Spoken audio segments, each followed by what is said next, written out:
Pois é, Fábio, olha aí, a gente acompanhou na reportagem, né, como as pessoas têm que se virar, usar maneiras criativas para tentar contornar esse gasto a mais, né, que vem com esse aumento da cesta básica e que o salário, né, o salário mínimo não acompanha esse aumento de preço.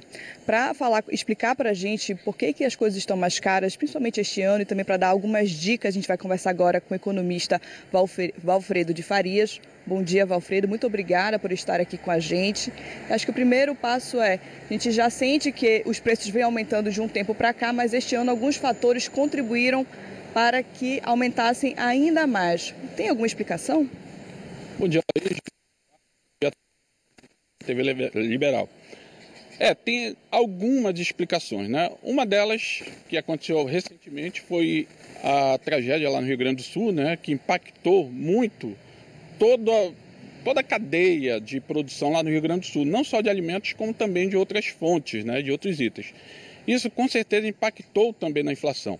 Junto com isso, a gente tem o aumento do dólar, que parece que não impacta nada no dia a dia para quem consome pouco, né, para quem tem pouca renda, mas pelo contrário, influencia muito, porque muitas coisas que nós consumimos aqui no país são importadas, então precisam ser compradas em dólar, né? Então o dólar ele impacta muito nessa questão dos alimentos. E também o aumento de combustível, né? Como a gente está em Belém, né, e o Pará, a gente sabe que é um centro que ele está distante dos grandes centros produtores do Nordeste, do Centro-Sul, então tudo que chega aqui, ou quase tudo, vem através de meio rodoviário e precisa de combustível, né? Quando se tem o aumento de combustível, com certeza isso vai impactar os custos de produção das empresas e, lógico, isso é repassado para o consumidor final. Certo. A gente viu aqui na reportagem que os consumidores têm adotado estratégias para tentar encontrar um preço mais barato, fazer alguma economia. Tem alguma dica que pode, né, que a gente pode adotar no nosso dia a dia para a gente tentar realmente contornar esses aumentos? Tem algumas dicas importantes, né? Primeiro é você aproveitar aquele dia da semana do supermercado, né? Tem o dia da feira, tem o dia da carne, né? O dia dos legumes. Então, ao invés do consumidor que está penando, né, digamos assim, para comprar a sua alimentação, procurem nos supermercados qual é o dia da semana que está mais barato proteína, legumes, mercearia e tudo mais. E ao invés de fazer uma compra toda para o mês, faz a retalho, né? Uma outra coisa importante também, que aí eu já vi isso acontecendo muito no tempo que eu morava no Rio de Janeiro, na época da recessão lá no Rio, os vizinhos se uniam, iam na Ceasa, compravam em conjunto e depois faziam a divisão, né? Então sai muito mais em conta do que uma pessoa só ir no supermercado e comprar sozinha. Né? Outra dica, como saiu aí na entrevista, é justamente pesquisar bastante, né? Trocar aquela marca conhecida por uma regional, que é mais importante, né? Além de estar dando renda, né?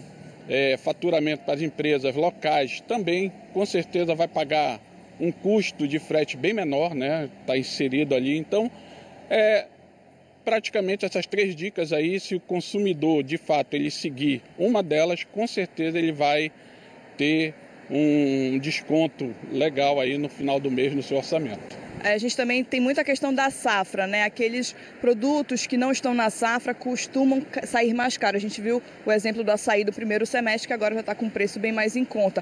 Também a pessoa pesquisar qual alimento que está na safra e priorizar esses alimentos ali naquele período também é uma boa saída? Com certeza, Laís. A gente sabe, né? O caso clássico do Pará é o açaí. Aí a gente tempo atrás estava 20, 30 reais, agora está na faixa de 10, tem até menos de 10. Tudo isso é safra, né? E quando a gente fala principalmente de hortifrutis granjeiros, né? Frutas, legumes, então sempre elas vão ser impactadas pela safra. Tem épocas que elas estão mais baratas e tem épocas que elas estão mais caras, né? Se nenhuma safra for perdida, né? Como foi a questão do arroz agora. Então sempre é importante priorizar aqueles alimentos que estão na safra, né? Principalmente aqui no Pará, que a gente tem o hábito de consumir muita fruta regional, preferir aquelas frutas que estão na safra aqui no Pará, né? Que aí vai ter um preço bem mais em conta. No caso, doutor, de quem pode, por exemplo, fazer estoque. Eu fui no lugar tal, encontrei o feijão, o arroz com preço mais em conta. É uma boa estratégia fazer estoque desse alimento ou não? Olha, pode ser e pode não ser, mas se tiver muito em conta o preço, sempre é recomendado, né, que o consumidor ele estoque um pouquinho ali, justamente para ele não ter que gastar e pagar mais caro depois, né? Então, o estoque só tem que estar muito atento, porque às vezes nos supermercados está muito barato, mas o prazo de validade está ali em 1 semana, 15 dias no máximo. Então, sempre que tiver algum produto muito barato, é aconselhável fazer um estoque, né? Se couber no orçamento do consumidor, mas sempre prestando atenção no prazo de validade dos alimentos. Tá certo, muito obrigada, doutor Valfredo. Olha, Fábio, algumas dicas, né, algumas explicações também para a gente entender essa alta nos preços e as dicas para quem está em casa para conseguir, né, não sentir tanto o impacto do aumento da cesta básica na renda mensal. Muito bacana as dicas do economista, Laís. Agradeço ao Valfredo por mais uma vez participar e contribuir com a gente, principalmente nessa dica dos vizinhos. Eu gostei dessa, de juntar as pessoas, sempre aquela compra no atacado, a gente não precisa de tanto material, a compra no atacado acaba saindo um pouco mais em conta. Então, junta com outras pessoas, divide as despesas e aí a gente vai tentando driblar essa alta no preço. Mas fato é, cada vez mais difícil comprar muito com tão pouco dinheiro e o preço cada vez mais caro. Infelizmente, R$ 500 hoje não faz a compra do mês e há muito tempo que não faz.